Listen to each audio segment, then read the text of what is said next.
Buenos días, buenas tardes o buenas noches, doctor. Nuestro equipo va a hablar sobre las micobacterias. Mi equipo está conformado por Daniela Judith Ramos Reyes y su servidora Aranza Mendoza Ledesma.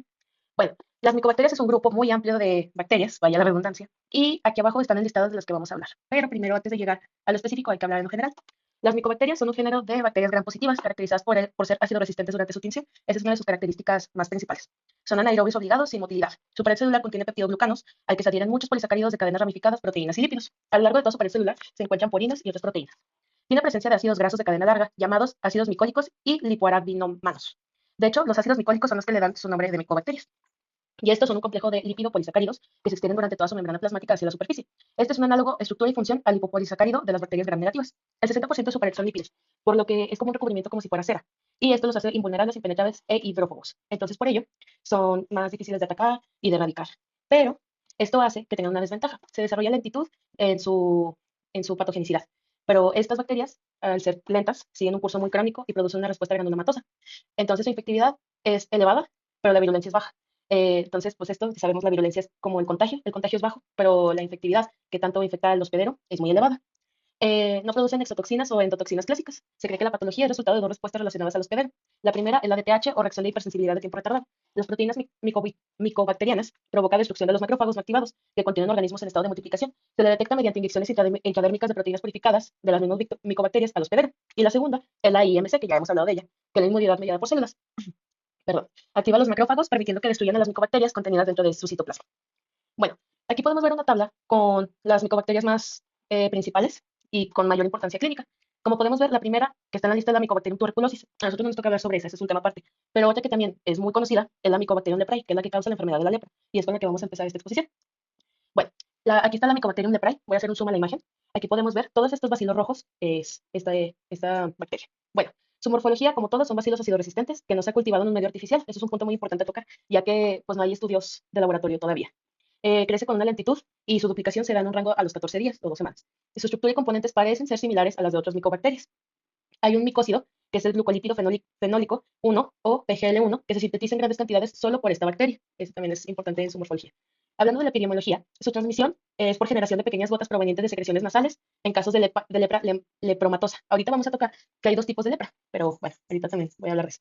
O por traumatismos como lesiones cutáneas, ya sean algunos rasguños o así.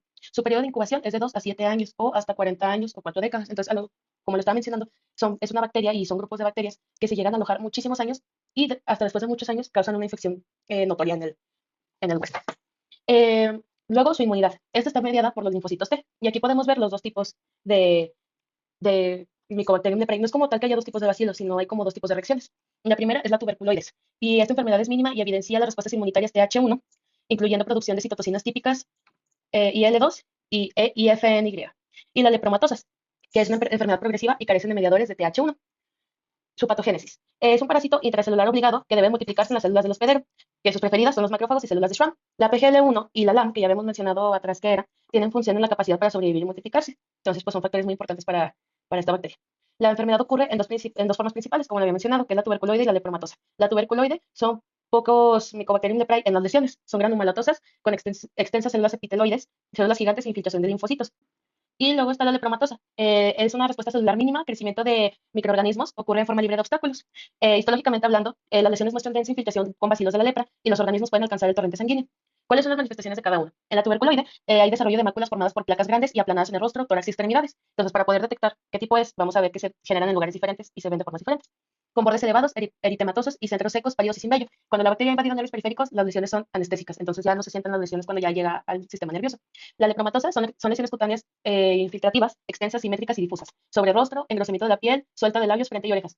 Hay acá una imagen en la que podemos ver aquí la lepromatosa. Hay daño grave con pérdida de tabique y huesos nasales, dedos y atrofia testicular en varones. Las neuropatías periféricas pueden causar deformidades o úlceras indoloras que nunca sanan. Si se propaga a nivel sistémico, con compromiso del sistema reticuloendotelial. Entonces vemos que esa es una manifestación más peligrosa, la lepromatosa.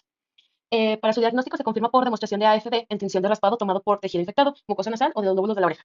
En la lepromatosa hay cantidades atípicamente grandes de bacilos y en la tuberculoide hay apariencia histológica de las biopsias cutáneas de espesor total. Entonces, pues esa es la forma en la que se distingue cada uno.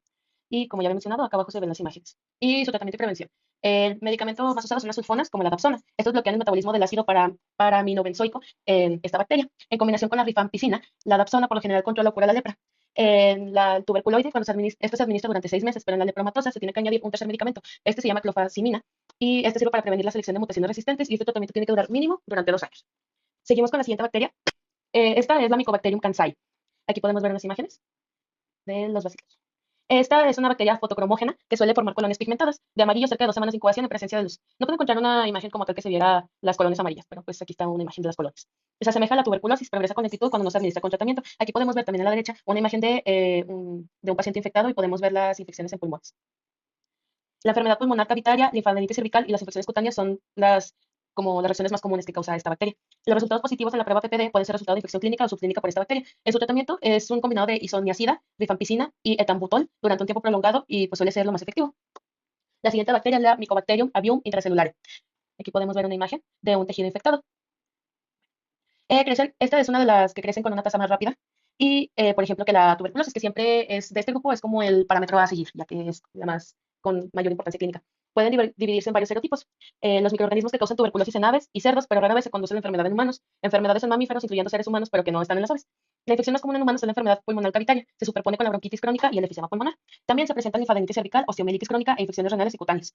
Este grupo son más resistentes a los fármacos antituberculosos y el tratamiento con 3 o 4 agentes considerados más activo a menudo requiere complementación quirúrgica. El 20% de los pacientes sufren una recaída dentro de los primeros 5 años posteriores al tratamiento. En su clínica, el paciente experimenta una baja progresión de peso y síntomas intermitentes como fiebres, escalofríos, sudoración nocturna y diarrea. Histológicamente hablando, se encuentra formación de granulomas que son imperceptibles y existen agregados de macrófagos espumosos que contienen números AFP intracelulares. Acá podemos ver arriba otra imagen de un paciente infectado y podemos ver que todas estas enfermedades dañan a los pulmones.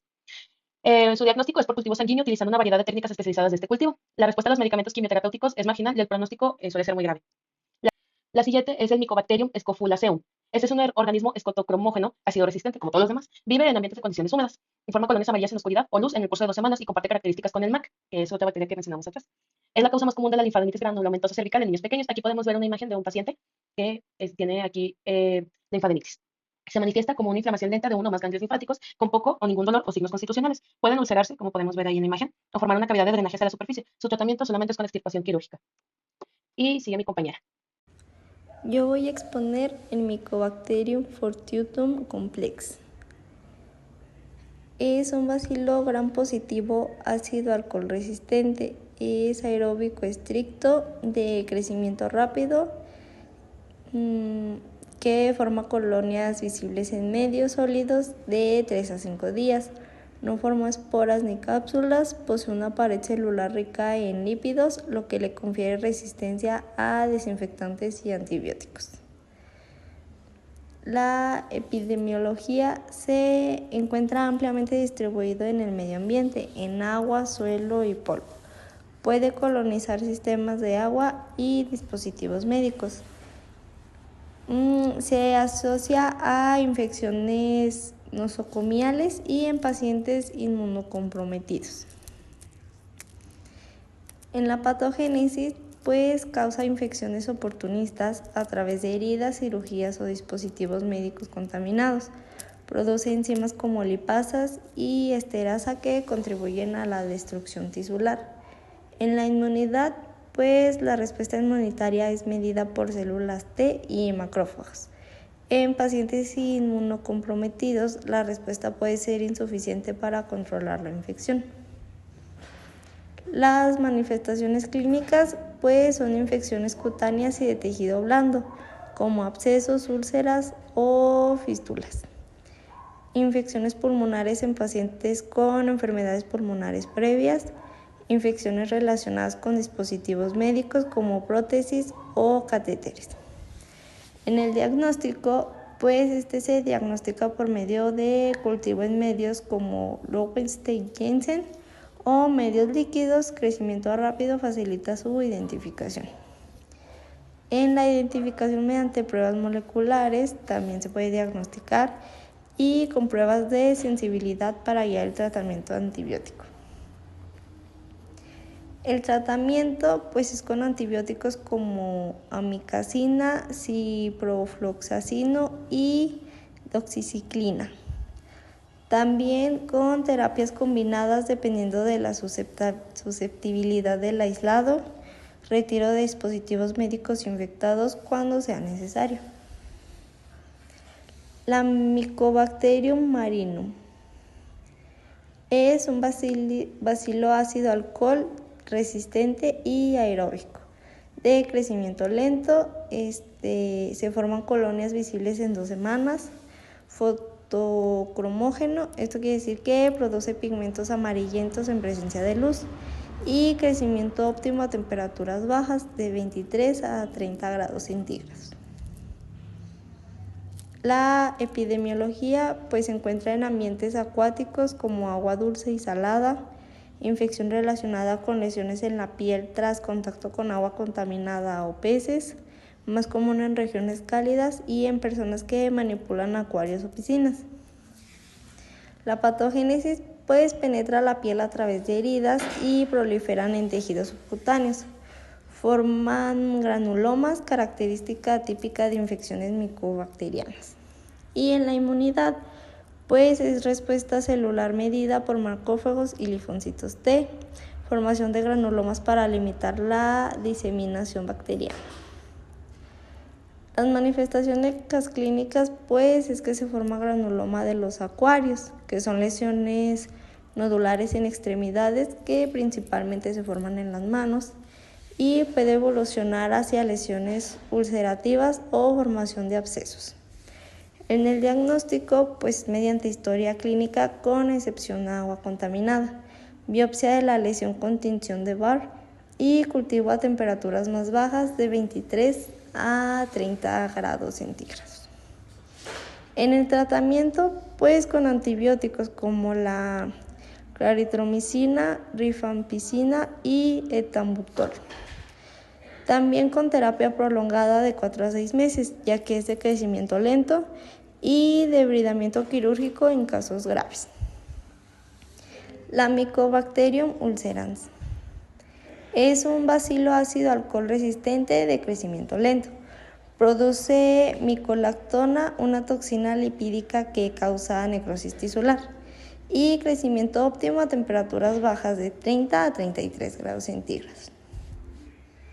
La epidemiología, principalmente en regiones tropicales y subtropicales, como África, Australia y América del Sur, asociada a cuerpos de agua dulce como ríos y pantanos, transmisión aún poco clara, posiblemente por picaduras de insectos acuáticos o por contacto con agua contaminada.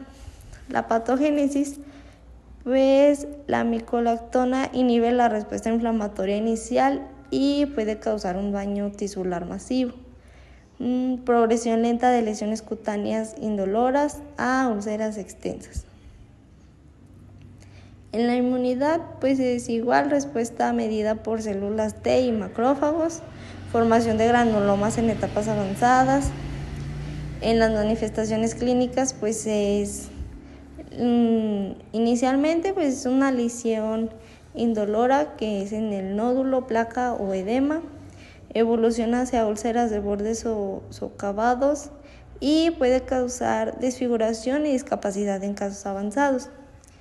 Como medio de diagnóstico, es biopsia con tinción de Barr, PCR para identificar genes específicos de la bacteria y cultivo en medios selectivos. Como tratamiento, antibiótico como la rifampicina combinada con streptomicina o claritromicina, terapia prolongada 8 semanas o más y cirugía en casos graves, puede ser por desbridamiento o injertos de piel. Y esto sería todo de nuestra parte.